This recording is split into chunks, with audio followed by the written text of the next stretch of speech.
السلام علیکم. زه صابر تنها د صوابۍ د اواز نه مونږ ډېره شکریا ادا کوو د ابرار نادان صاحب او خوا کې را سره ناست دی باسط علي باسط صاحب او د نواب علي صابر صاحب ډېره شکریا ادا کوو چې دوی یو پیره بیا مونږ له وخت راکو او دوی رال.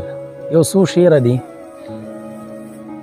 ما د ګوګله ما د زړه وباسي، زما په خیال ما د هر څه وباسي. ما د ګوګله ما د زړه وباسي، زما په خیال ما د هر څه وباسي. ما ورته ویلي ستا باڼه ښکلي دي، هغه لګیا د خپل باڼه وباسي.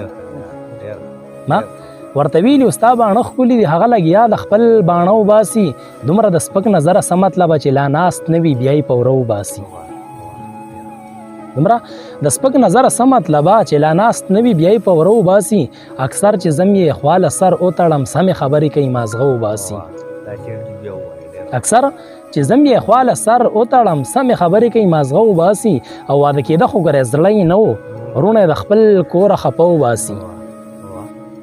نواب علي صابر صاحب واده کېده خو ګرې زړه یې نه و، وروڼه یې د خپل کوره خپه وباسي. د رور ګناه کې اکثر خور اوس وځي بیا یې ډولۍ نه جنازه وباسي. د رور ګناه کې اکثر خور اوس وځي بیا یې ډولۍ نه جنازه وباسي. خاورې ایرې دي چې صابره پښتو د بل ګناه ما نه په څه وباسي. ما د ګوګله ما د زړه وباسي، زما په خیال ما د هر څه وباسي. ما ورته ویلي ستا باڼه ښکلي دي، هغه لګیا د خپل باڼه وباسي. دا بل یو غزل دی د باسط علي صاحب په فرمایش باندې. زړګی په وینو سور او هم زیګر په وینو سور، زړګی په وینو سور او هم زیګر په وینو سور، کابل په وینو سور هم پیښور په وینو سور. زړګی په وینو سور او هم زیګر په وینو سور، کابل په وینو سور هم پیښور په وینو سور. او مزه د پښتونخوا د غرونو هاغه مې اوس نشته، مزه د پښتونخوا د غرونو هاغه مې اوس نشته. چنار په وینو سور او هم نختر په وینو سور، کابل په وینو سور هم پیښور په وینو سور. زړګی په وینو سور او هم زیګر په وینو سور، کابل په وینو سور هم پیښور په وینو سور.